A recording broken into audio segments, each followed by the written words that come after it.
묵상의 삶으로 입술의 정결을 이루자 5번째 시간입니다. 이제 2번 입술의 정결을 이룬 자, 이제 목적에 다다른 자 얘기를 하고 싶은 거죠. 23년 2월 22일 어제 자려고 눈을 감았는데 노랫소리가 들려서 들어보니 별게 다 들려요. 돌아와요 부산항에. 이 돌아와요 부산항에도 영음으로 들린 것 같아요. 진짜로 누가 이렇게 부른 게 아니고 이걸 부를 집도 사람도 주변에 없습니다. 송 원장님 댁 주변에. 우리는 주님의 몸인 하나의 공동 지체입니다. 그리고 예배자입니다.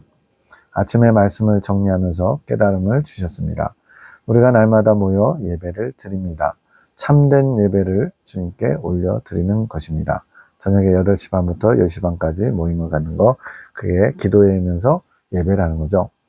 성령께서 대제사장이 되어 주시는 것이고요. 예배는 옛날로 말하면 제사죠. 제사의 집례가 대제사장이 중심이 돼서 하는 거니까 성령님께서 그 중심에 계시다는 겁니다.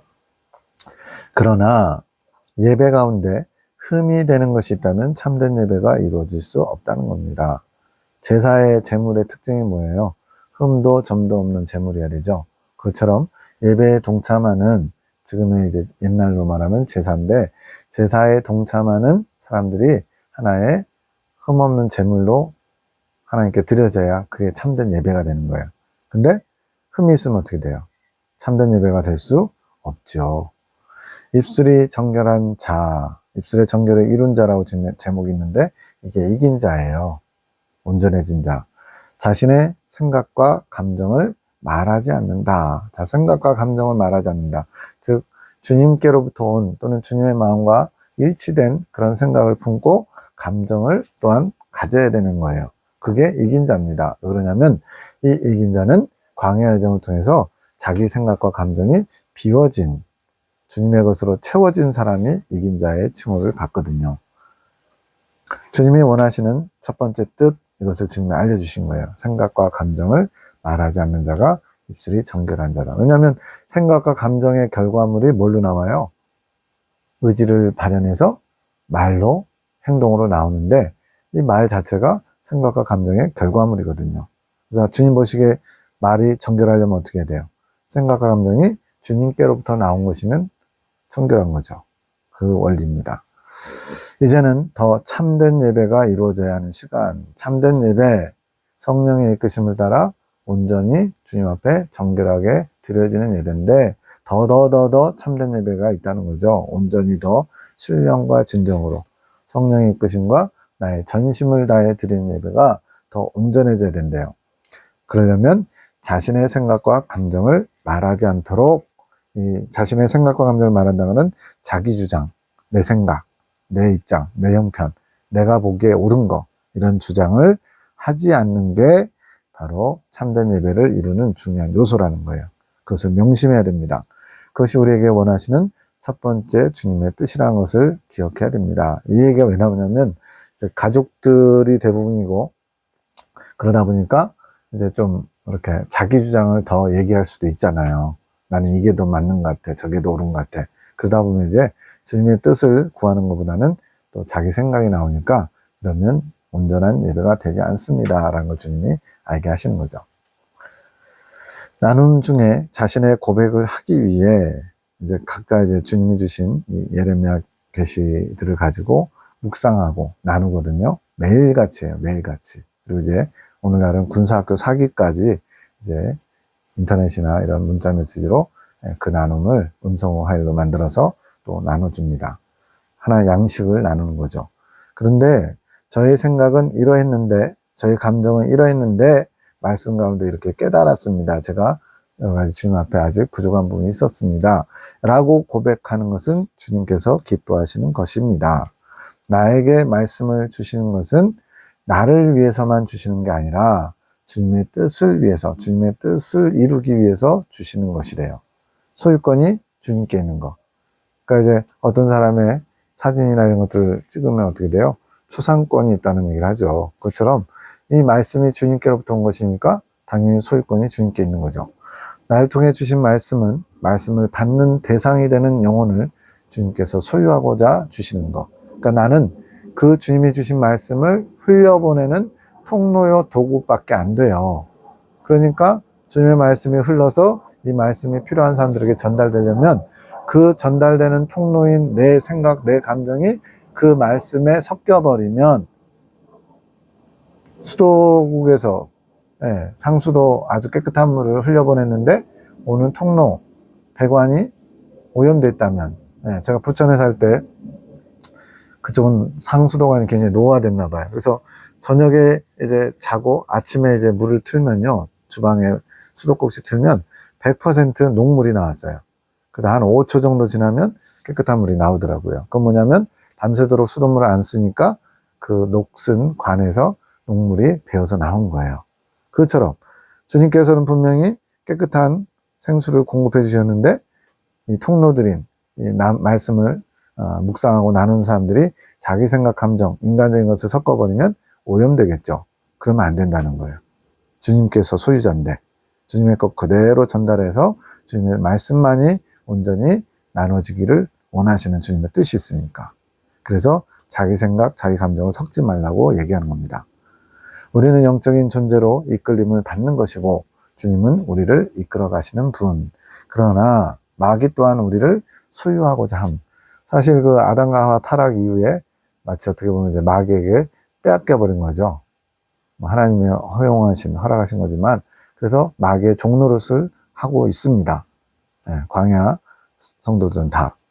그래서 마귀는 끊임없이 자기 소유를 안 뺏기려고 하고 주님은 다시 되찾아오시려고 하고 이런 영적 싸움이 있는 거예요. 우리는 영적 존재라서 어떤 쪽이든 하나님 쪽이든 마귀 쪽이든지 이끌림을 받아가게 돼 있다는 거예요. 단 자신이 모를 뿐. 자기를 부인하지 않으면, 즉 성령님의 이끄심에 따르지 않고 내 뜻, 여기서 내 뜻은 내 생각, 내 감정에 충실하면 악한 영의 이끌림으로 살아간다. 왜냐하면 주님의 이끌림을 받으려면 주님께 온전히 내 생각, 내 감정을 다 내려놓고 주님의 것에 포커스를 맞춰야 되거든요. 근데 그렇지 않고 내 생각, 내 감정을 주장하면요, 나는 타락한 존재라서 내 생각과 내 감정은 반드시 오염되어 있는 겁니다. 타락한 인간이라는 것 자체가 완전 타락, 전적 부패라서 생각하는 것, 말하는 것, 뜻하는 것이 다 주님 보시기에 부끄러운 것들이에요. 죄된 것들이에요. 정욕과 죄성에 지배받는 것들이에요. 그러다 보니까 내 생각, 내 감정을 부인하지 않으면 마귀의 끌림을 당하는 거죠. 그래서 분별이 필요함. 성령께서 이끄시는 것을 분별해서 따라가야 함. 지혜를 구해야 함. 그래서 지혜는 결국엔 주님께서 지혜이시잖아요. 내가 그 지혜라고 하시잖아요. 잠언서에서. 성령님이 또 지혜이셔요. 그래서 지혜의 영이 성령님입니다. 지혜는 뭐냐? 주님을 아는 것이 지혜예요. 즉 주님의 마음을 알아보려면 성령, 지혜의 영이신 성령님의 이끌림을 받는 게 바로 지혜를 받는 겁니다. 그래서 아론의 쌍난지파인 과정이 큰 지혜를 얻는 거라고 이미 앞서 말씀드렸는데, 큰 지혜를 얻는다는 건 뭐냐? 성령의 이끄심을 받을 만한 기본 준비가 잘 제대로 갖춰진 게 아론의 쌍난지파인 과정이고, 그때부터 성령의 이끄심을 잘 받을 수 있다는 얘기예요. 그게 바로 지혜입니다. 하나님을 경외하는 것이 지혜의 근본이라고 잠언서에 말씀하는데, 하나님을 경외하는 자는 어떠해요? 내 생각, 내 감정 내려놓고 주님의 이끄심에 순종하는 자가 하나님께 경외하는 자죠. 주님 앞에 겸손히 구할 때 지혜이신 성령의 이끄심을 따라갈 수 있다. 그래서 계속 첫째도 겸손, 둘째도 겸손, 셋째도 겸손. 겸손은 손 모으고 다소곳이 머리 숙이는 게 겸손이 아니라 주님의 뜻에 내 뜻을 굴복시키는 거, 주님께 순종하는 거, 이게 겸손이라고 말씀하고 있는 거예요. 성령께 이끌려갈 때만 악한 것에 이끌리지 않고 대적해 갈 수 있음. 그러니까 둘 중에 하나 선택해야 됩니다. 줄다리기에서는 쌍방이에요. 양방향이에요. 왼쪽으로 가든지 오른쪽으로 가든지. 그 외에는 없어요. 마귀와 싸울 수 있는 힘이 성령의 이끄심에 있다. 당연하니 마귀와 성령은 완전히 영 자체가 다르잖아요. 악령과 성령, 거룩한 영과 악한 영. 당연히 방향이 정반대죠. 그러면 마귀에게 대적하려면 성령의 편에 서야죠. 그러려면 성령의 이끄심을 받아야 됩니다. 성령께서 주시는 지혜만이 마귀를 이길 수 있는 힘이 되는 것, 다 당연한 얘기예요. 내 힘, 내 의로는 마귀를 대적할 수 없음. 간장종지만한 내 힘과 내 의 가지고 뭘 할 수 있습니까? 그것은 내 의와 내 의지, 이 내 의지는 생각과 감정의 결과물이거든요. 이걸로 이루려고 하는 것은 패배, 100% 패배. 예, 잠깐은 이기는 것처럼 보일 수도 있어요. 마귀가 살짝 져줄 수도 있어요. 그러나 결국은 끌려가게 돼 있습니다. 20년 11월 17일 이 생각은 하나님께로부터 온 것은 선한 생각, 악한 영으로부터 온 것은 악한 생각. 뭐 자꾸 당연한 얘기만 하죠. 말은 근데 씨앗이에요. 생각은 내 머릿속에 담겨 있잖아요. 내 마음속에 있잖아요. 그런데 그것이 바깥으로 표출되면 이 말이 되는데, 이 말이 되어서 나오는 순간 그것이 씨앗이 된대요. 그래서 선한 생각이라고 하는 하나님께로부터 온 생각을 말로 심으면 선한 열매가 이제 맺히게 되는 거예요.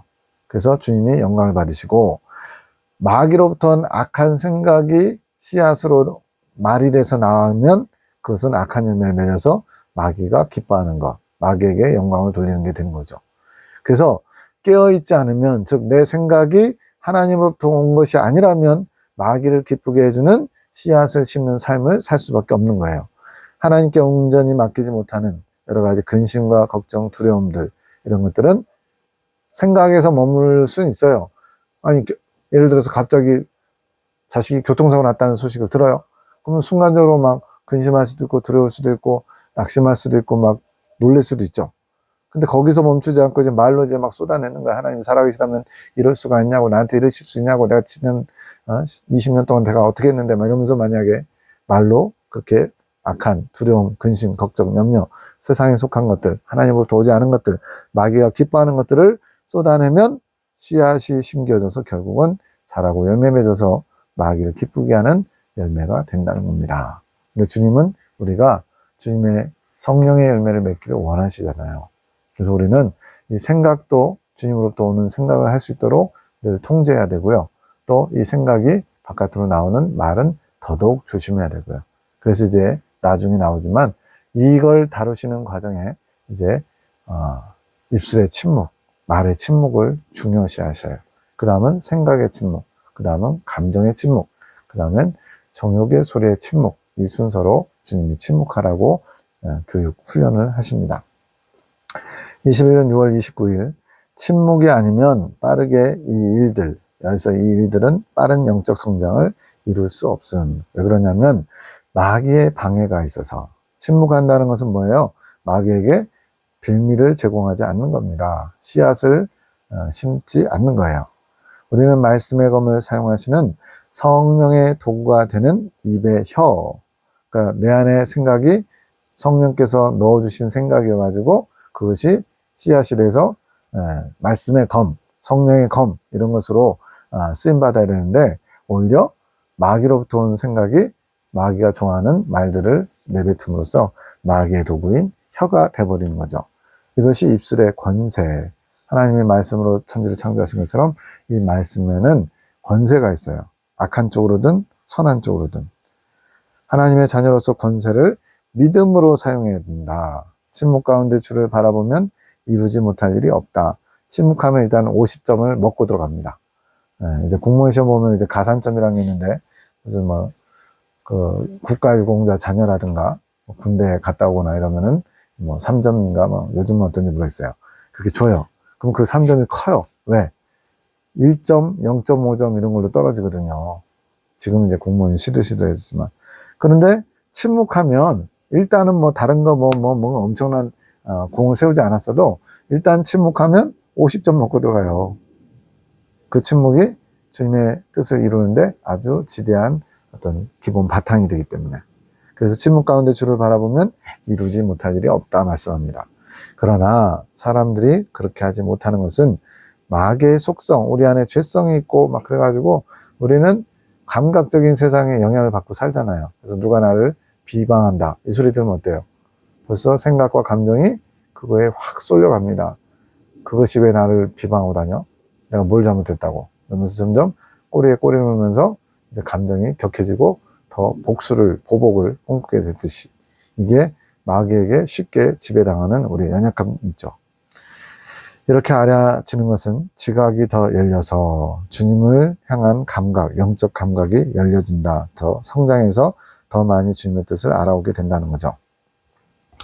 22년 11월 19일 끌어온다는 의미는 믿음을 가진 자가 아니기에 믿는 믿음을 사용해서 가져와야 하는 것. 자, 이거는 좀 설명이 필요한데요. 주님께서 믿음을 가진 자, 또 믿음이 있다라고 얘기하는 진정한 믿음은 큰 믿음이에요. 즉, 그 시대에 이긴 자들, 그 경지에 들어간 사람들이 믿음을 가진 자예요. 그럼 광야 여정에 있는 성도들은요, 믿음을 온전히 가진 자가 아니기에 끌어와야 된대요. 끌어온다는 건 뭐예요? 다른 말로 빌려오는 거죠. 주님의 것을 빌려오는 거예요. 내 것이 아닌데. 근데 주님은 아깝다, 안 준다 이러지 않으셔요. 그래서 믿음을 사용해서 주님의 것을 가져오는 것이 끌어오는 거예요. 기도의 응답은 뭐냐? 믿음이란 영역 안에서만 이루어진다. 즉, 기도를 왜 해요? 내 힘으로 할 수 있으면 기도 안 해도 됩니다. 내 힘으로 뭐 문제를 해결하거나 어떤 목적을 성취할 수 있다면 기도 안 하시고 그냥 본인이 하세요. 근데 우리가 기도하는 이유는 내 힘으로 할 수 없고 내가 할 수 있는 영역이 아니기 때문에 믿음을 사용해서 주님의 도우심과 주님의 능력을 끌어오는 거죠. 그래서 기도는 믿음으로 할 때만 응답이 있는 거죠. 물이 변하여 포도주 되는 기적, 갈릴리 가나 혼인잔치의 그런 기적처럼 이것은 하나님께는 당연하죠. 왜? 창조의 능력이 있잖아요. 얼마든지 물질을 변형시킬 수 있잖아요. 근데 우리 입장에서는 기적이죠. 이것이 나타나는 건 뭐냐? 우리의 영역에서 할 수 없는 것, 인간적인 영역에서 할 수 없는 것을 하나님의 영역에서 하면 되니까 그 하나님의 영역에서 이루어질 일을 우리 영역으로 끌어오는 게 바로 믿음이라는 거죠. 이것이 하나님께로부터 받는 축복이고 이것은 성령의 역사하심, 운행하심으로 가능케 되는 겁니다. 믿음을 가진 자, 이긴 자는 끌어오는 게 아니라 사용하는 자. 무슨 차이가 있냐? 끌어오는 자는 내 것이 아니어서 빌려오는 거고요. 사용하는 자는요, 내 것이기 때문에 본인이 필요할 때마다 쓰면 돼요. 그냥 말 그대로 자기 집이 있는 거죠. 월세나 전세 사는 사람은요, 주인에게 허락받고 또는 대가를 치르고 계속 그렇게 사용할 수 있듯이 빌려온 자와 가진 자의 차이예요. 믿음, 곧 능력, 성령의 운행하시는 기적과 축복들을 일으키는 자. 그러니까 어떻게 보면 주체가 물론 결국은 다 주님 것이긴 한데 이 믿음을 가진 자, 이긴 자는 이미 주님께로부터 그 권한을 양도받았다는 개념이 있는 거죠. 왜? 주님과 마음이 하나 됐고 이제 또 다른 표현으로 어린 양이신 주님과 신부로서 동등한 자격을 취한 것처럼 신랑 것이 신부 것이거든요. 그래서 내 것처럼 사용하는 거고 광야 성도들은 아직 그게 안 됐기 때문에 주님의 것을 빌려와야 됩니다. 그것을 끌어온다 표현하는 거예요. 그래서 이 믿음을 가진 자, 이긴 자는 성령의 임재가 흐를 수 있게 하는 자, 축복의 통로가 될 수 있는 거예요. 우리는 이제 당신은 하나님의 언약 안에 있는 축복의 통로 이런 찬양 좋아하잖아요. 축복의 통로는 엄밀하게 말해서 주님께서 마음껏 축복을 쓰실 수 있는 통로로서 세움을 입은 자예요. 그게 바로 이긴 자입니다. 그럼 광야 성도들은 축복의 통로가 될 수 없냐? 될 수는 있지만 온전하지 못해요. 그래서 주님께 죄송한 마음으로 주님께 빌려오듯이 축복의 통로로 쓰임받아야 되는 거예요. 근데 요거에 대한 예비 과정이 언제냐? 바로 아론의 쌍난지팡이 과정에 들어가면 이 축복의 통로가 되는 이긴 자의 것을 마치 예비 저것처럼 빌려와서 사용할 수 있는 거, 그런 자격, 기준이 되는 거예요. 처음 듣는 분들은 좀 헷갈리겠지만 어쨌든 이 아론의 쌍난지팡이는 신부가 되기 위한, 이긴 자가 되기 위한 관문과 같은 겁니다. 물론 직접적인 관문은 3차 연단 직전에 있는 가데스 브리바지만 적어도 이 아론의 쌍난지팡이 지나가야 후보 그런 생이 될 수 있는 거예요. 예비 신부의 후보생. 아론의 쌍난지팡이는 성령의 권능이 나타나는 거, 빌려와서 나타나는 겁니다. 이긴 자는 성령의 권능을 사용하는 거, 본인 것을 사용하듯이 그런 자격을 가진 자. 차이를 좀 아시겠죠? 아론의 쌍난지팡이는 이전에는 아론의 쌍난지팡이 과정 이전에는 끌어올 수가 없다. 끌어올 수 없다는 건 무슨 말일까요? 네. 주님께서 쉽게 내주지 않아요. 그럼 그 아랫동네는 뭐냐? 그냥 주님께 말 그대로 거의 뭐 이렇게 얻어온다는 표현을 앞서 했는데 정말 주님께 막 그 강청해서 좀 사용할 수 있다고 할까? 그런 것 정도죠. 근데 제대로 사용하는 거는 아론의 쌍난지팡이 때부터 사용을 할 수 있어요. 그러나 온전히 내 것은 아니고 주님 것을 끌어올 수 있는 좀 더 쉽게 얘기하면 전세 계약이나 월세 계약 한 것처럼. 그래서 계약 기간 동안에는 마치 주인처럼 그것을 사용할 수 있는 권리가 있잖아요. 그런 것처럼 아론의 쌍난지팡이는 돼야 그래도 자격이 주어지는 거예요. 그래서 침노는 뭐냐? 주님의 지혜를 빼앗아 온다. 침노가 뭐의 줄임말이에요? 침략, 노략 이거거든요. 쳐들어가서 빼앗아 오는 게 침노거든요. 근데 주님이 빼앗아 오라고 시키셨어요. 내 것 좀 제발 좀 가져가라. 이렇게 좋은 분이 어디 있어요? 당신의 것을 빼앗아 가라고. 그걸 기뻐하세요. 천국은 침노하는 자의 것이다.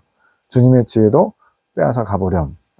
주님이 약 올리는 게 아니고 제발 좀 내 지혜를 가져다가 쓰라고 주님이 오히려 부탁을 하세요.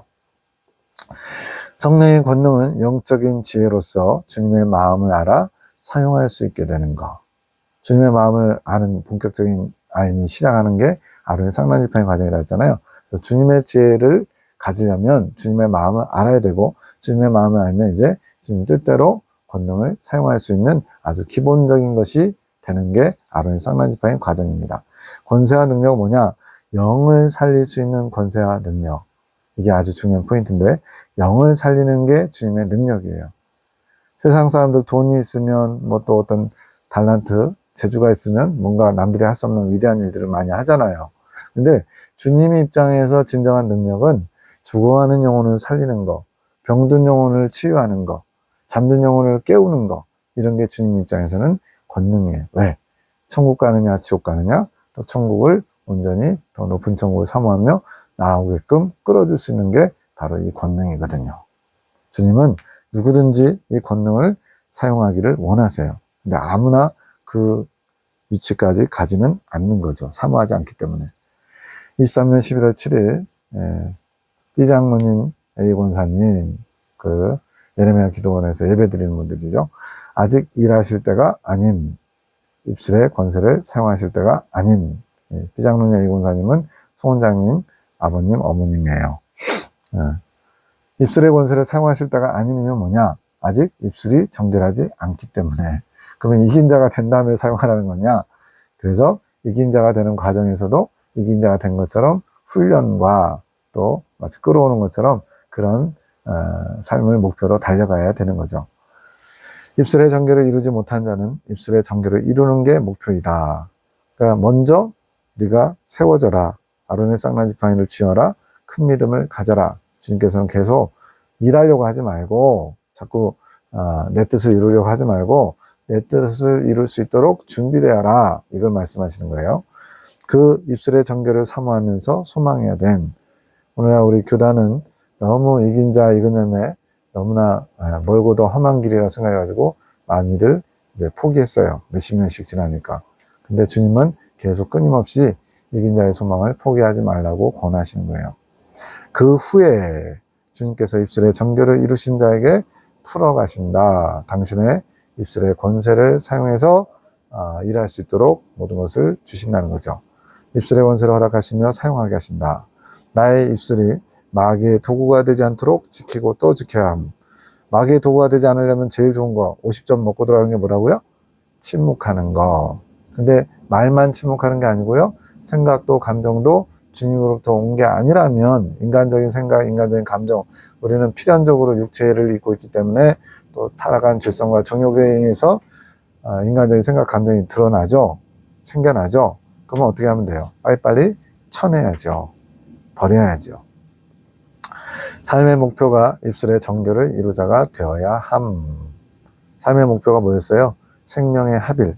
그러니까 이건 좀 다른 관점이죠. 생명의 합일이 우리가 이 땅에 존재하는 이유, 이 땅에 태어난 이유인데 또 다른 표현으로는 입술의 정결을 이루는 거. 이게 이긴 자입니다.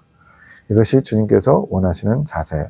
입술의 정결을 이룬 자는 자기의 생각을 이야기하지 않는다. 누구 생각만 얘기해요? 주님의 생각을 이야기하는 자. 그러려면 단번에 되지 않고요. 주님의 마음이 하나하나 포개지듯이 제대로 채워져야 돼요. 그래서 먼저 내 생각, 내 감정을 비우고요. 그 깨끗이 비워진 자리에 주님의 것이 채워져야 비로소 이긴 자가 되고 이근 열매가 되는 겁니다. 단순히 침묵만이 해결책이 아니라, 침묵이 굉장히 중요하다고 50점 먹고 들어간다는데 침묵만이 해결책이 아니란 건 뭐냐? 그냥 비웠어요. 침묵하고 버렸어요. 비워가지고 그거 가지고 뭐 할 건데요? 아무것도 없어요. 비워져서. 능력이 없어요. 뭘 해야 되냐면 주님의 것을 끌어와야죠. 비워진 자리에다 주님의 것을 채워야죠. 그래서 한 번 더 정리하면 이긴 자는 광야 연단 과정을 통해서 내 안에 있는 내 생각, 감정, 내 의지를 비워가는 겁니다. 그리고 그 비워진 자리에 주님의 것을 채우는 거예요. 채워서 온전히 다 채워지면 그게 바로 익은 열매. 주님의 것으로 채워져서 주님과 생명의 합의를 이룬 준비가 다 된 거예요. 주님의 마음 안으로 들어가 주님 안에 거하는 것, 이것이 궁극적인 목표죠. 23년 10월 16일 정결한 삶과 마음, 이거는 스스로 절제하는 행실, 절제 중요합니다. 이기기를 다투는 자마다 모든 일을 절제해야 됩니다. 그런데 절제하는 목적이 뭐냐? 40일 금식하는 이유는 뭐예요? 자기 어떤 나쁜 벌을 고치려고 그러나요? 아니면 내 인내를 심이 얼마나 되는지 테스트 해보려고 하는 건가요? 물론 아주 작은 목적으로는 그런 것도 있을 수 있어요. 근데 더 중요한 목적은 뭐예요? 주님을 사랑하기 때문에, 주님 때문에, 또 더 나아가 주님께서 원하시기 때문에 해야지 내가 주님께 뭘 드릴까 하고 내가 결정하면 안 되는 거죠. 그래서 제일 좋은 예가 아브라함이 이삭을 번제로 드릴 때 아브라함이 하나님께 너무 감사해서 내가 가장 아끼는 이삭을 번제로 드려야지 하고 드리면 하나님 기뻐하실까요? 아브라함의 그 마음은 기뻐하실지 몰라도 그러나 주님의 뜻은 아닙니다. 바로 아브라함에게 하나님께서 내 아들 이삭을 번제로 드려라 라고 명하신 거예요. 우리가 이것을 놓치면 안 됩니다. 주님께서 원하신 것을 우리가 행할 때 그것이 바로 주님의 뜻에 부합한 것이고 주님의 마음을 끌어오는 게 되겠죠. 스스로 절제하는 것이 아닌 주님만을 원하는 마음, 주님만을 원하는 마음은 나중에 주님만을 사랑하는 마음으로 더 승화돼야죠.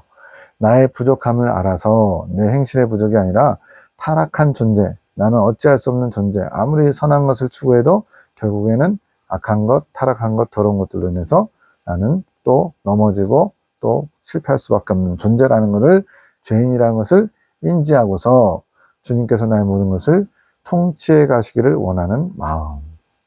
모든 주권이 주님께 있어야 됩니다. 내가 하는 게 아니라 주님께서 나를 통해 나에게 이루고자 하신 것을 이루어드리는 통로로서만 우리는 우리의 것을 내어드려야 돼요. 우리는 스스로 정결해질 수 없는 존재입니다. 물론 그런 하고자 하는 의지는 있어야 되죠. 그러나 그것이 중심이 돼서는 안 돼요. 그것이 중심이 되면 자기의가 발달합니다. 바리새인이 또 탄생하는 거예요.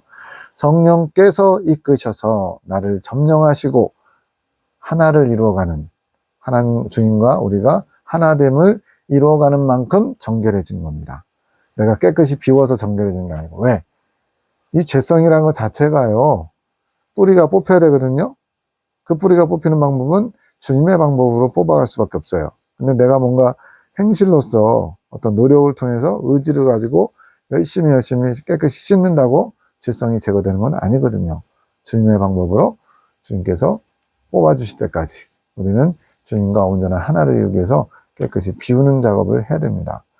마음과 행실이 정결해져야 가나안 땅에 들어갈 수 있음. 이 마음과 행실, 이 중에 선순위, 후순위가 있어요. 선순위는 먼저 마음입니다.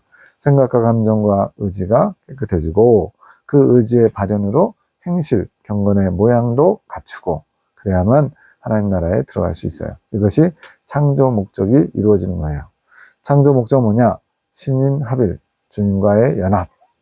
창조 목적의 회복을 이룬 때가 바로 마음이 정결해진 상태입니다. 이제 창조 목적의 회복이라는 표현은 자주 나올 거예요. 창조 계시라는 표현도 듣게 될 겁니다. 뭐냐면 이 창조 목적의 회복을 위해서 주님께서 주시는 뜻이 창조 계시예요. 처음 아담과 하와를 만들었을 때 인간을 만드신 목적이 뭔지를 알 수 있는 내용들이죠. 23년 10월 21일 대화는 마음과 마음을 나누는 수단. 말은 하는데 서로 마음에 없는 소리들만 해요. 막 10년 만에 동창회 열었는데 전혀 막 포장하고 서로 자기 어떤 그 약점은 감추고 막 거짓을 포장해요. 그럼 그게 무슨 즐겁고 정말 유익한 모임이 되겠어요. 마찬가지입니다. 주님과 우리가 하나 되려면 마음과 마음을 나누는 관계가 돼야 돼요. 묵상을 통해서 내 마음도 주님 앞에 올려드리고 또 주님 마음도 끌어와서 아는 거. 이게 주님과 나와의 대화, 영적인 대화 이거예요. 그것이 통로가 묵상이라는 겁니다. 묵상이 주님과 마음을 나누는 수단이자 통로가 됨. 통교는 천국의 언어. 천국의 언어라는 거는 앞서 영은 뭐 순종치 않아 뭐 이런 거 있었죠. 24시간만 태워준다고 뭐 이런 거 영음 있잖아요. 그런 영계에서 들려지는 영계의 소리를 들으려면 통교가 이루어져야 돼요. 이건 좀 미리 말씀드리자면 내 혼의 영역, 지금 우리가 지금 정신이라고 하는 또는 이 마음이라고 하는 이런 육체와 연결된 이 혼의 영역에서 영의 세계에서 일어나는 것이 들려지고 또 내 영의 소리가 전달되고 이렇게 되는 게 통교예요. 그래서 주님의 음성도 듣게 되고 또 내 음성을 주님께서 또 들으시고 주님 쪽에서는 우리 거를 얼마든지 다 들어요. 일방통행이든 쌍방통행이든 다 들어요. 근데 문제는 우리는 주님의 것을 또 영계에서 일어난 것을 들을 수가 없어요. 그냥 일방통행이에요. 네. 우리 것은 우리가 올려드린데도 우리가 몰라요. 내 영이 지금 뭘 원하는지도 잘 몰라요. 근데 주님은 우리의 영이 원하는 것을 잘 아시겠죠. 영이시니까. 그러다 보니까 통교가 이루어지려면 어떻게 되느냐. 혼의 영역에서 영계에서 있는 일들을 알아와야 되거든요. 근데 이 통교가 훈련으로 가능해져요. 뭘 통해서요? 묵상의 훈련. 묵상. 주님을 묵상하면서 주님께서 내 영감을 열어주시기를 구하면서. 묵상은 뭘로 이루어지냐? 생각으로 이루어지는데 앞서 말씀드린 대로 자기 생각, 자기 감정, 또 이 땅에 속한 것들로 가득 차 있으면 묵상이 이루어질 수가 없답니다. 주님과 또 천국과 관련된 그런 것들을 자꾸만 계속 품어야만 그럴 때 마치 익숙해져서 문이 열리는 것처럼 영계의 문이 열리는 거예요. 영적 오감이 열린다고 합니다. 생각의 태로 품어지는 거.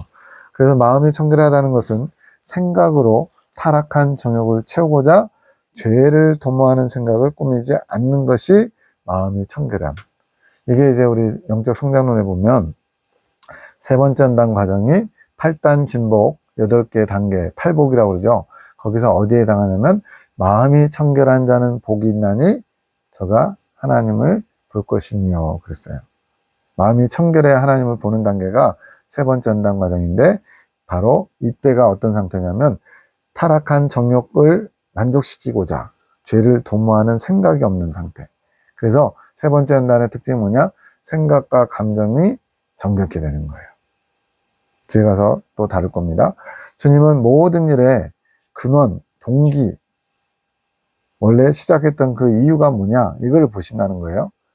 왜냐하면 주님은 부족한 게 없으시잖아요. 이 세상 전체가 다 주님 것인데. 그래서 우리가 막 주님께 뭔가 정성 드린다고 100억을 가지고 있던 사람 100억을 드려요.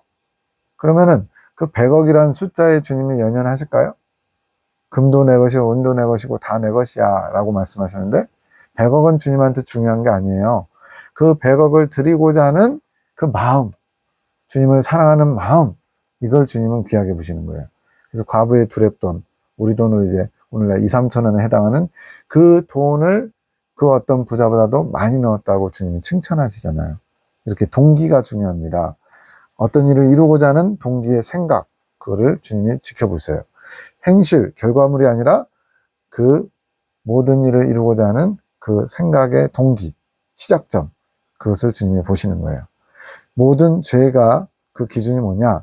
나의 뜻을 이루고자 하는 의지로부터 나온 것들은 다 죄예요. 사랑하지 않는다. 주님은 서로 사랑하라 그랬죠? 사랑하라고 했는데 사랑하지 않으면 뭐가 돼요? 죄가 되는 것처럼 내 뜻을 이루고자 하는 의지로부터 시작된 모든 것들은 다 죄의 근원이 된다는 거예요. 그래서 우리는 이 생각이라고 하는 출발점, 이것이 나부터 내 생각에서 온 것, 내 의지에서부터 출발된 건지 주님께로부터 받은 것, 주님께로부터 온 것인지를 잘 분별해야 됩니다. 그 뜻을 이루고자 생각하고 또 생각하는 계획들, 누구 뜻을 이루려고요? 내 뜻을 이루려고 하면 그건 결국은 결과물로 주님 앞에 받아들이지 않는 죄의 결과물이 될 거고요. 주님께로부터 받은 것을 고이 품어서 그것을 추진하면요, 그건 주님의 일이 되겠죠. 행실로 결과물에 이르지 않았어도 마음의 중심을 보시는 하나님. 21년 10월 5일 8시 23분에 창조 목적의 회복은 이긴 자에서부터 완덕까지. 자, 우리 교단에서는 이긴 자가 되는 이 그 연단 과정을 엄청나게 많이 강조하고 열심히 싸워 이깁시다 이렇게 하거든요. 연단의 진리예요. 맞습니다. 그런데 이 예레미야 기도원의 계시의 특징은 뭐냐면요, 물론 연단 과정 부분도 많이 다루지만 이긴 자가 되고 익은 열매가 되는 이 과정, 이 부분을 더 디테일하게 많이 다뤄요. 그래서 이제 앞으로 이제 이 묵상의 삶으로 정결을 이루자 이거 지나가고 나서 또 한 3년 정도 주님께서 계속 주신 말씀들이 있는데, 그 말씀들에 보면요, 아, 이긴 자와 익은 열매가 동시에 된 공선생님이 남기신 성경의 핵심 진리는 세 번째 연단 끝나면 바로 이긴 자 이꼬르 익은 열매가 되는구나, 이렇게 정리가 되는데, 이 예레미야 계시 기도원을 통해서 주신 계시의 말씀들을 보면 이긴 자에서 익은 열매까지의 과정도 무수히 많이 디테일하게 나눠진다는 걸 알 수가 있습니다. 근데 여기는 지금 이긴 자에서부터 완덕까지를 얘기하고 있어요. 이게 뭐냐면 하나님께서 인간을 만드신 창조 목적이 온전히 이루어지는 게 이긴 자부터라는 거예요. 왜냐하면 이긴 자라는 그 시작점이 뭐냐면요, 아담과 하와의 처음 만들어진 상태거든요. 창조 시에 깨끗한 순수한 상태, 죄가 아직 들어오지 않은 상태가 바로 이긴 자의 시점이거든요. 주님께서는 우리가 타락으로 인해서 잃어버린 천국, 심령 천국을 회복하기 원하시는데, 사상의 정리정돈, 즉 내 생각, 내 감정, 출발점이 나라고 하는 나 중심적인 죄성과 정욕에 지배받는 타락의 시점이 아닌 주님 중심으로 변화된 것을 이제 창조 때의 상태, 그 창조 때의 상태를 회복한 것이라고 하고, 그때를 바로 이긴 자라고 말씀하시는 거예요. 좀 어렵죠? 하나님 중심적이지 못한 생각들이 완전히 비워져야 주님과 온전히 하나 될 수 있는데, 이 과정이 바로 아담을 처음 만들었을 때의 창조 때의 모습으로 그 당시의 순수한 상태, 깨끗한 상태로 회복하는 거예요. 이러한 것에 온전히 하나님의 생명을 담을 수 있기 때문에 그렇습니다. 그래서 광야 연단 과정은 비우는 과정, 그걸 주님께서 원하시는 만큼 비우면 그것이 깨끗해졌다, 이긴 자라고 부르는 거고요. 이제 이긴 자에서 익은 열매의 차이는 뭐냐? 그 비워진 자리에 주님의 것을 채우는 과정, 그게 바로 익은 열매가 되는 과정이에요. 디모데후서 2장에서도 말씀하시죠. 큰 집에는 그릇들이 많이 있는데 금그릇, 은그릇, 좋은 그릇도 있고 나무 그릇, 질그릇도 있는데 주님이 쓰시는 그릇은 깨끗이 비워져서 주님의 생명을 담을 수 있는 그것이 준비된 것, 그것이 주님이 비쓰는 그릇이 된다는 거예요. 그릇이 중요한 게 아니고 그릇의 용도가 중요하다는 겁니다. 깨끗이 비워져서 담을 수 있게끔 되는 것, 이게 바로 광야 연단 과정의 목적이죠. 8시 52분 시험을 허락하시고 시험을 이기고 생명과를 먹게 할 계획이셨음. 이긴 자 상태에서 완덕까지. 원래는 아담이 하와가 마귀의 기계에 빠지지 않고 만약에 선악과를 따먹지 않고 생명과를 먹었으면 이런 과정이 필요가 없죠.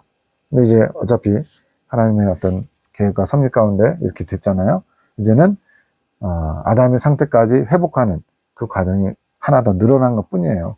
그래서 광야 연단 과정은 아담의 처음 순수한 상태, 창조시의 상태를 회복하는 것이 광야 연단 과정이고, 이제 아담의 처음 상태가 된 것이 이긴 자인데, 이때부터 이제 생명과를 먹고 해서 이제 주님의 것으로 채우는 익은 열매의 과정이 있고, 그 익은 열매의 과정에 대해서 예수님의 생명이 합일됐어도 더 온전히 주님과 하나 되는 과정이 있는데, 그것을 위에서 말씀드린 이긴 자부터 완덕까지의 과정이고, 이게 주님께서 창조하셨던 목적의 회복이라는 겁니다. 주님 우리에게 완덕까지 자라기를 원하세요. 22년 5월 19일 주님이 보시는 온전한 도구의 시점은 뭐냐? 내 생각, 내 사상 없이 주님의 사상인 진리를 온전히 갖추어서 진리로 하나 된 자. 이때 성령이 내주하십니다. 자, 우리 광야 성도들 그럼 성령이 내주하시지 않느냐? 그래서 주자는 머무를 주잖아요. 잠시 머물렀다 또 떠났다, 잠시 머물렀다 떠났다, 이게 광야 성도의 상태거든요. 로마서의 표현대로 하면 예수 그리스도로 옷 입었다가 죄를 지면서 훌러덩 벗어버리고 다시 회개하고 예수님으로 옷 입고, 이런 식으로 육신의 정욕의 일을 도모하다가 예수님을 입었다 벗었다 하는 게 광야 성도인 것처럼, 성령께서도 우리 안에 들어오시지만 우리가 죄질 때마다 거룩한 영이 우리 안에 막 진짜 악심을 품고 씩씩거리고 있는데 거룩한 영이 거기서 편안하게 계시겠냐고요. 잠시 떠나시겠죠. 그래서 상시 머무르지 못해요. 그래서 제가 개인적으로는 이런 광야 연단 과정은 성령의 내, 성령께서 들어오시긴 해요. 그러나 잠시 또 떠나실 수도 있어요. 성령의 내 상태고, 여기서 성령의 내주는 이제 3차 연단 막바지에 이제 여호수아 안수라는 게 있거든요. 그 여호수아 안수는 뭐냐? 내 안에 계시는 성령님께서 온전히 상주하시려고 이제 작정되는 그 단계가 바로 여호수아 안수거든요. 왜냐하면 여호수아는 가나안 땅에서 인도할 성령님을 상징하거든요. 그래서 광야에서 인도할 모세가 물러나고 가나안 땅에서 인도할 그런 성령이신 여호수아가 안수되는 때가 바로 성령의 내주, 이제는 구원이 확정되는 때가 바로 이 성령의 내주 때예요. 이긴 자가 되기 직전이죠. 그래서 밀접합니다. 정결하다 하시는 도구, 온전한 도구의 시점은 이긴 자다. 그러니까 제대로 주님의 일을 하고 싶다, 주님의 뜻을 이루는 도구가 되고 싶다 하면 이긴 자가 돼야 돼요. 누구나 이긴 자가 될 수 없다며, 누구나 될 수 없지만 누구나 되라고 주님은 우리에게 촉구하고 계세요. 14만 4천 명, 숫자는 정해져 있지만 누가 될지는 아무도 모릅니다. 지금도 주님은 침노하라고 그러세요. 천국은 침노하는 자의 것, 이긴 자는 침노하는 자의 것. 믿음의 싸움에서 승리해서 믿음에서 떨어질 일이 없다는 것이 바로 성령의 내주입니다. 성령께서 떠나지 않으세요. 구원이 확정되는 거죠. 그 전까지는 언제든지 성령이 떠나셔서, 성경적 표현으로는 성령이 소멸되거나 또 양심이 화인 맞아서 성령께서 떠나시고 악령이 들어올 수가 있죠. 그러나 이 단계부터는 이제 성령께서 확정, 내주하시는 거예요. 그럼 합의는 뭐냐?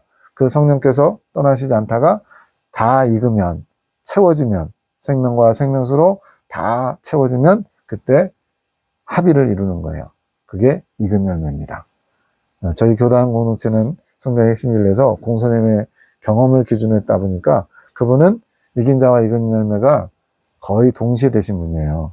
그러니까 세 번째 연단 과정에서 그 부분을 다 이루신 거죠. 그러다 보니까 이긴 자와 익은 열매가 별 차이가 없어요. 그 차이점도 잘 몰라요. 근데 이긴 자는 광야 연단 과정을 통해서 비우는 거, 내 생각, 내 감정, 이런 나 중심적인 것들이 깨끗이 비워지는 거, 버려지는 거, 그리고 익은 열매는 주님의 것으로 채워지는 거, 이게 과정이 아주 짧았어요. 선생님은 그만큼 연단을 아주 압착해서 받았다는 얘기죠. 그 이전에는 성령께서 떠나실 수 있다. 광야 상태에서요. 깨어서 성령의 이끄심에 순종하면서 왔기에 주님께서 사용하실 수 있는 온전한 도구가 될 수 있었음. 그러니까 포인트는 뭐예요? 성령의 이끄심을 잘 따라가는 거. 이게 아주 중요합니다. 특히나 두 번째 연단 이후에는요, 성령의 이끄심을 받지 못하면 더 나아가지 못하는 거예요. 그래서 계속 다람쥐 쳇바퀴 돌듯이 숨바꼭질이 반복되는 거죠. 23년 7월 4일, 오직 주님만 원하는 마음을 드림. 이 주님만 원하는 마음을 드림, 이게 뭐냐면, 주님을 원하는 마음이 있겠죠? 주님 원합니다. 주님을 원합니다. 그 다음은요, 주님만을 원한다는 건 뭐예요? 다른 것은 원치 않습니다. 오직 주님만을 소유하기 원합니다. 이런 마음이겠죠. 이 오직 주님만 원하는 마음을, 진정성을 주님께서 보시고, 그래, 너 진심이구나 라는 확증을 주님께서 하시면 가데스 무리바 생수를 마시게 해주신대요. 이거는 제가 한 말도 아니고 송 원장님이 한 말도 아니고 송 원장님을 통해서 주님이 하신 말씀이에요. 그래서 혹시나 우리 교단에 속한 분이 이 진리를 듣고 계시다면 가데스 무리바 생수 마시는 법, 주님만을 원하는 마음을, 진정성을 주님께 인정받으면 마실 수 있구나. 두 번째 연단에 들어가게 되는 르비딤 무리바 생수하고 아주 유사해요. 르비딤 무리바 생수도 뭐냐? 도덕적인 완전과 주님만을 위해서 충성하기를 원하는 마음이, 그 진정성이 인정될 때 주님께서 그래, 네가 세상의 염려와 재리의 유혹에 막혀서 이 땅에서 안주하지 않고 더 높은 천국을 향해서 나오고자 하는구나. 이런 중심을 보시고 인정하시면 르비딘 무리바 생수를 마시게 하거든요. 두 번째 연단을 들어갈 수 있도록. 세 번째 연단도 마찬가지입니다. 가데스 무리바 생수를 마시려면 오직 주님만을 원하는 마음을 지속적으로 들여서, 근데 아론의 쌍난 지파에는 지나야 되겠죠. 그 과정을 통과해야만 이 과정을 또 주님께서 허락하시거든요. 그랬을 때 가데스 무리바 생수를 마실 수 있는 자격을 얻게 됩니다. 오직 주님만 원하는 마음, 이대로 이끄시는 분이 누구냐면 성령님이에요. 그 성령님께서 우리의 생각과 감정의 영역을 점차 완전히 장악해서 소유하시는 거죠. 그러면 어떻게 되느냐? 내 생각, 내 감정은 버려지고 오직 주님만을 원하는 마음 상태로 변화가 되죠. 이게 바로 세 번째 연단의 특징인 팔단진복의 마음이 청결해지는 거예요. 주님만을 원하는 마음으로 가득 찬 게 마음이 청결해진 상태, 내 생각, 내 감정은 없어진 상태. 이렇게 해서 성령께서 그렇게 이끌어 주시면 이것을 정결하다 보시는 것이고, 주님을 원하지 않는 마음이 음란이라는 거, 이거 아주 중요합니다. 주님을 원하지 않는 마음, 뭐 죄 짓거나 이런 것도 아니에요. 그러나 주님을 원하지 않는 것이 음란이래요. 음란, 음행, 성경에 나오잖아요. 이 음행은 남녀 간의 육체적 관계뿐만이 아니고 주님을 원하지 않는 것이 음란이에요. 왜 그럴까요? 애초에 창조 목적이 뭐예요? 주님과 연합, 주님과 하나 되는 것, 생명의 합의를 이루는 게 주님께서 인간을 만드신 목적이거든요. 그러면 그 목적을 향해서 나아가는 게 주님의 뜻이죠. 근데 주님을 원하지 않으면 그 목적을 향해 나갈 수가 없죠. 그러면 그게 음란이죠. 지금 신랑이 결혼식 날짜 받아놓고 이제 결혼식을 준비하고 있어요. 근데 이 신부가 그 신랑보다 예전에 사귀었던 다른 남자를 마음에 두고 딴짓을 하네요. 바람을 피네요. 그건 뭐예요? 그게 음란이잖아요. 그것처럼 주님을 원하면서 주님과의 연합을 꿈꾸는 게 인간의 창조 목적인데 그 창조 목적에 부합되지 않으면 그게 음란이죠. 주님과 하나 되는 것, 신랑이신 예수님을 신부로서 맞이하기 원하는 것, 이거를 품지 않으면 그게 음행인 겁니다. 이 음란, 주님을 원하지 않은 마음이 떨어져 나간 게 마음이 청결해진 상태예요. 이 부분이 잘 이해가 안 되시면은 여러 번 반복해서 들어보시면 좋겠습니다.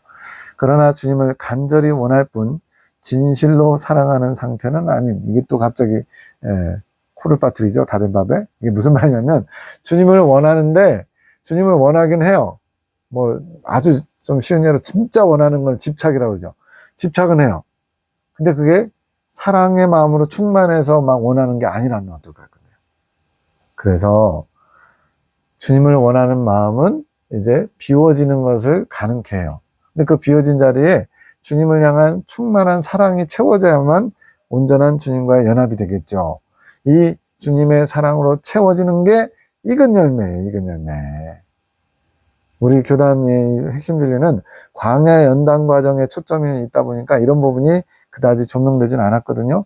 권선생님이 이미 다 그것을 다 이루고 계세요. 안내. 근데 그것을 친절하게 자세하게 풀어서 알려주지는 못한 거예요. 왜냐하면 연단과 여러 가지 절제와 극기, 겸손, 이런 어떤 행실적인 측면에서 많이 조명되다 보니까 이 부분은 좀 약한 편이에요. 그래서 뼈대를 이룬 말씀, 성경의 핵심 진리, 살을 붙이는 것, 예레미야, 계시, 이렇게 얘기하는 거예요. 근데 이걸 이해를 못 하시는 거예요. 왜 진실로 주님을 사랑하는 상태가 아니냐? 아직은 나를 사랑하는 마음이 있기 때문에. 이 사랑하는 마음 대신에 무슨 사랑이 차지해야 되냐면 주님만을 사랑하는 마음으로 또 채워져야 되는 거예요. 근데 이것도 내가 마음 먹어서 사랑을 막 부풀리는 게 아니고 주님께 받아서 주님을 사랑하는 마음이 채워져야 됩니다. 그게 이긴 자에서 익은 열매로 나아가는 또 하나의 과정인 거죠. 그래서 믿음의 실체를 이뤘다. 믿음의 실체는 성령이시다. 이렇게 한마디로 표현할 수 있는데 성령의 이끄심으로 이긴 자의 과정까지 나아가는 거예요. 물론 그 뒤로도 성령께서 이끌어 가시지만 그 다음 과정이 뭐냐? 사랑의 실체이신 예수님의 사랑을 채우는 거. 이게 사랑의 실체를 이루는 게 예수님의 사랑으로 가득 채워지는 게 익은 열매예요. 이긴 자와 익은 열매의 차이점이 여기 있습니다. 믿음의 실체이신 성령이 내 안에서 내주하시는 게 바로 이긴 자가 되는 거고요. 사랑의 실체이신 예수님, 하나님의 생명이신 예수님과 하나 되는 거. 생명의 합의를 이루는 게 바로 익은 열매가 되는 거예요. 분명히 차이가 있어요. 근데 저희 교단은 공선생님이 이 믿음의 실체와 사랑의 실체가 거의 동시에 됐다라고 봐야 돼요. 3차 연단 안에 다 압축돼 있어요. 그 성장 과정을 짚어보면 차이점이 명확하게 드러납니다. 근데 여기서는 약간 분리돼 있죠. 성령과 하나 되는 것과 예수님의 생명과 하나 되는 것이 조금 차이가 있어요. 결국은 같은 분이시기도 하지만 22년 5월 11일 창조계시기도, 제가 창조계시란 말 앞서 했죠. 이건 뭐냐면 창조 목적이 회복되는 것을 어떻게 하나님이 이루시고자 하는지 놀라운 비밀을 담은 주님의 뜻이 담겨 있습니다. 자, 창조시 아담과 하와는 아직 주님과 생명의 합의를 이루지 못했죠. 깨끗한 상태, 순결한 상태, 죄가 없는 상태지만 의지가 하나 되지 못한 거예요. 그래서 의지는 주님만을 온전히 원하는 상태, 그것을 의지적으로 하는 거죠. 의지가 하나 되는 것은 뭐냐? 이건 좀 어렵네요. 이거는 아주 또 많이 다뤄야 되는데 일단 그냥 훑고만 지나갈게요. 순수해진 자유의지, 이게 뭐냐면 아담과 하와의 처음 상태예요. 죄의 영향을 받지 않는 순수해진 자유의지에서 사랑함의 순종, 주님을 사랑하는 마음이 가득 채워지면 선한 의지가 됩니다. 선한 의지, 주님 보시기에 합당한 의지죠. 이 자유의지는 무슨 의미냐? 그냥 결국은 나예요. 근데 이 자유의지를 갖고 있던 내가 정욕과 결합되어가지고 결국은 이제 선악과를 따먹죠. 이러면서 타락하게 되면서 이 자유의지가 주님 보시기에 순수하지 않은 거죠. 그 순수하지 않았던 자유의지는 나를 사랑하게 됩니다. 나를 소중히 여겨요. 이게 타락한 인간의 실체입니다. 그래서 나를 소중히 여기고 나 중심적인 이 자유의지가 하나님 중심적인 자유의지로 되기 위해서 광해한다는 과정이 필요한 거예요. 하나님은 창조하셨을 때 우리를 사랑받는 존재, 소중한 존재로 자아를 만들어 주셨어요. 이것이 자유의지라고 했어요. 그래서 하나님의 사랑을 받으면서 하나님의 사랑으로 채워지고 또 하나님을 사랑하는 존재가 돼야 되는데 이것이 마귀의 괴계로 이게 어그러진 거예요. 그래서 하나님만을 사랑하는 존재가 하나님이 아닌 마귀의 종로로 사게 된 게 바로 타락인 거죠. 그래서 이제 이 순수해진 자유의지, 즉 아담의 처음 상태로 회복되는 게 광해한다는 과정을 통해서 이루어지는데 이때부터 이제 시작해야 되는 게 뭐냐? 이제 다시 하나님을 사랑하는 순종하는 의지, 이것을 이제 연습하는 거예요. 그러다 보면 정욕과 의지가 분리된다. 그 전까지는 무슨 얘기예요? 정욕과 의지가 하나 돼서 정욕을 따라가는 의지, 그 상태였다는 거죠. 그러다가 이제 하나님을 사랑하는 의지로 점점 바뀌어지면 이제 정욕과 의지가 분리되는 거예요. 이걸 공선생님은 3차 연단 막바지에 정욕과 의지가 서로 고무줄처럼 늘어나다가 30분 동안 실갱이 하면서 나는 너하고 더 이상 같이 할 수 없어 해가지고 서로 싸우다가 정욕과 의지가 툭 끊어지는 체험을 했죠. 근데 이것이 이긴 자와 익은 열매가 동시에 이루어진 선생님은 3차 연단 막바지에 이루어진 일인데 이 예레미야 기도원을 통해서 주신 하나님 말씀을 보면 대다수의 성도들은 3차 연단 마치면서 이긴 자에서 익은 열매가 동시에 되는 게 아니라 대다수의 성도들은 가나안 땅 정복, 요단강을 건너서 할례산을 지나서 가나안 땅을 정복하면서 된다라고 공선생님의 성도들의 영적 성장은 어떻게 진행되는가 300 몇십 페이지에 나와 있어요. 분명하게. 선생님 같은 경우는 특수 케이스, 특별하게 하나님께서 3차 연단을 마치면서 이긴 자와 익은 열매가 거의 동시에 된 케이스고요. 대다수의 사람들은 이긴 자의 과정을 먼저 밟게 됩니다. 이게 세 번째 연단 마치는 거거든요. 근데 그 이후에 여호수아 안수 때 선생님은 생명의 합의를 이루어서 생명수 폭주가 이루어졌지만 근데 대다수의 사람들은 요단강을 건너 할례산에서 할례받고 그 다음에 가나안 땅 정복을 통해서 가나안 7종 죄성을 섬기는 따라가는 그런 7족이 멸해지는 가나안 정복 때 영적 할례 즉 생명수 폭주를 경험한다고 선생님도 분명하게 말씀하셨어요.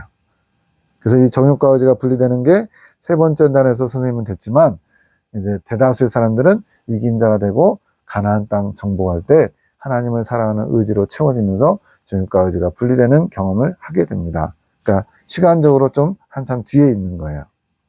정욕이 온전히 주님을 원하지 않지만 내 사상은 없는 상태. 그러나 지금 이런 거 보면 놓쳤다고 그랬죠? 이게 지금 송문자님 머리에서 나온 인간의 생각이 아니고 주님이 하나하나 가르쳐주고 계신 거예요. 그래서 창조 계시 기도라고 얘기하는 겁니다. 주님께서 창조의 목적이 뭐였는지, 그 창조의 목적이 이루어지려면 어떤 과정이 필요한지를 알려주시는 말씀이에요. 이 부분은 너무 어렵기 때문에 저도 이 말씀을 제대로 깨닫지 못했고요. 지금도 한 80% 이해하고 있는 것 같아요. 그런데 한 1년 이상 들여다보니까 이제 좀 알겠어요. 처음 이걸 들으시는 분들은 처음부터 정리할 수 없습니다. 근데 자꾸 반복해서 나오니까 욕심내지 마시고 그냥 일단은 흘려드리듯이 이긴 자와 익은 열매가 동시에 되는 케이스도 있지만 이긴 자 과정이 있고 익은 열매 과정이 좀 따로 이렇게 시간적인 차이를 두고 진행되기도 하는구나. 이긴 자까지는 내 안에 있는 나 중심적인 생각과 감정들이 버려지는, 그래서 비워지는 과정이고, 이긴 자 이후부터 익은 열매까지는 주님의 사랑으로 주님의 생명과 채워지기 위해서 과정이 또 있구나. 이 정도만 이해하시면 되겠습니다. 21년 8월 29일 새벽 2시 16분 평안이란 빌려온 거. 왜 평안을 빌려온 거라고 하냐면 밑에 참 평안이라고 있죠. 그래서 평안, 우리 광야 성도들도 평안을 누릴 수 있어요. 어떻게 할 때? 주님의 것을 내 것처럼 끌어올 때. 주님의 것인데 빌려오는 거죠. 이것은 믿음으로 가능합니다. 그래서 믿음으로 날마다 깨어있으면 평강을 유지할 수 있어요. 근데 그것은 온전한 건 아니에요. 왜? 믿음을 놓는 순간 또 딴 거에 마음을 빼앗기는 순간 평강을 잃어버립니다. 이 평안, 즉 주님을 소유하는 그것을 믿음으로 가지고 와서 내 것처럼 누리는 게 평안을 누리는 상태예요. 광야 성도들이 누릴 수 있는 아주 큰 복입니다. 제가 생각에는 평강의 복이 이 땅에서 누릴 수 있는 최고의 복인 것 같아요. 그런데 참 평안이 있어요. 이건 뭐냐면 주님과 하나 됐기 때문에 내 안에 주님을 그냥 소유하고 있어요. 그래서 내 안에 생수의 강처럼 계속 유지되는 거. 이게 바로 참 평강이죠. 이것은 잃어버리는 게 아닙니다. 언제나. 그래서 공선생님도 살아계실 때 차를 타고 가다가 운전기사가 깜빡 졸아가지고 낭떠러지에 떨어질 뻔했는데 차가 막 반 걸쳐져 있었는데 다른 분들은 막 움직이지 말라고 막 아우성 치면서 난리였는데 선생님은 가만히 계시더래요. 그래서 나중에 여쭤봤대요. 아니 차가 그렇게 막 좀만 위에 하면 낭떠러지 떨어져 죽게 생겼는데 겁 안 나셨냐고. 그랬더니 죽고 사는 게 다 주님께 있는데 뭘 걱정하시냐고. 사명이 안 끝났으면 살리실 것이고 사명이 끝났으면 천국 가면 되지요. 이러면서 전혀 요동함이 없더라는 거예요. 그게 뭐냐면 주님과 하나 되셨기 때문에 참 평안을 유지하시는 거죠. 이게 진짜입니다. 주님 것이 내 것이고 내 것이 주님 것. 하나 됐기 때문에. 둘이 한 몸이기 때문에 나와 주님이 합의를 이루었을 때 온전한 조화를 이루는 게 참 평안의 상태를 유지하는 거죠. 내 안에 주님이 계시지 않으면 만족도 이룰 수 없죠. 이게 정상적인 창조 목적으로 이루어진 뜻이 이루어지는 것이에요. 근데 타락하면서 이제 주님 없이 주님을 대신하는 것으로 만족을 추구하고 있어요. 우리는 주님을 통해서만 만족을 얻는 게 정상입니다. 근데 나만 그런 게 아니고 우리 주님도 원래 인간을 만든 목적이 있잖아요. 그 목적이 이루어져야 주님도 만족하신다는 거예요. 내가 있어야 주님도 만족하신다. 그래서 왜 이렇게 14만 4천 명의 신부에 주님이 집착하셨나 봤더니 주님도 신부들을 통해서 사랑을 얻고 누리고 싶으신 거예요. 우리 안에서 주님도 쉬고 싶으시고 이제는 내 정욕으로 내 만족을 채우는 게 아니라 주님으로 내 만족을 채워가야 합니다. 이게 정상인 거예요. 주님을 대신하는 모든 것은 다 우상이고 음행입니다. 주님을 원하지 않는 마음이 음행이라고 그랬죠. 11시 33분에 잠시 허락한 것, 광야에서 허락한 평안은 잠시 허락한 것.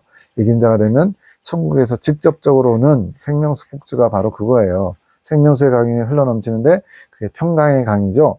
온전한 것이고 광야에서 누리는 평안은 잠시 빌려오는 것. 내 것이 아니기 때문에 믿음으로 취해봐야 되는 것.